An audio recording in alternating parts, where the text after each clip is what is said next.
Bonjour les amis, nous sommes là pour traiter ce premier sujet. Le premier sujet nous montrait le globe terrestre qui était uni. Ouais. Donc le globe terrestre était uni, donc il y avait un bloc unique au départ.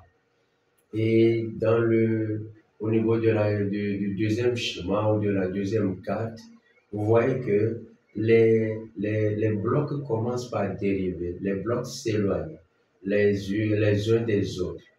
Donc là, euh, le premier schéma nous montre, la première carte nous montre que le globe terrestre était uni.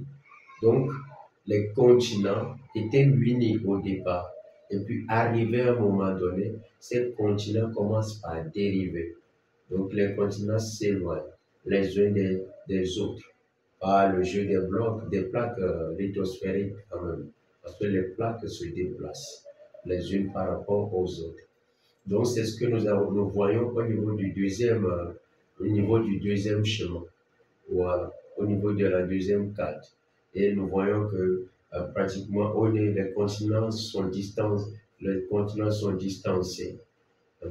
Quand vous voyez l'Afrique du Sud, l'Afrique et l'Amérique du Sud sont distancés et ainsi de suite un peu partout.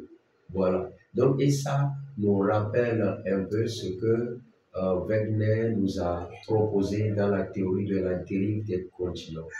Donc, il dit qu'au départ, les continents formaient une masse unique, qui est la Pangée. Et avec le temps, ces continents commencent par dériver, s'éloigner les uns des autres pour former les continents actuels. Voilà. Et il a émis des arguments, voilà, paléontologiques, pétrographiques, voilà.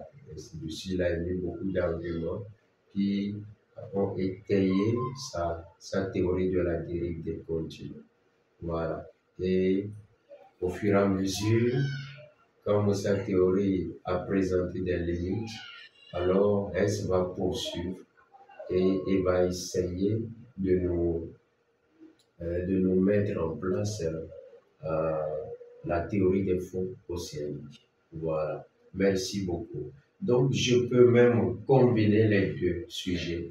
Quand vous voyez l'autre sujet que je vous avais montré, c'était le sujet 2. Sujet 2, c'était le continent sud-américain et le continent africain. Donc, quand vous voyez un peu, les deux continents étaient unis au départ, et avec le temps, les deux continents se sont éloignés les uns des autres. Donc, c'est toujours la dérive des continents, expliquée par Wegener, et la théorie des fonds océaniques, expliquée par Hess, et bien entendu appuyée par la théorie des plaques. Voilà. Donc, c'est toujours la même explication.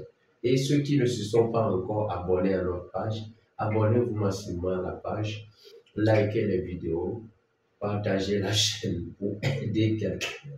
Que Dieu vous bénisse.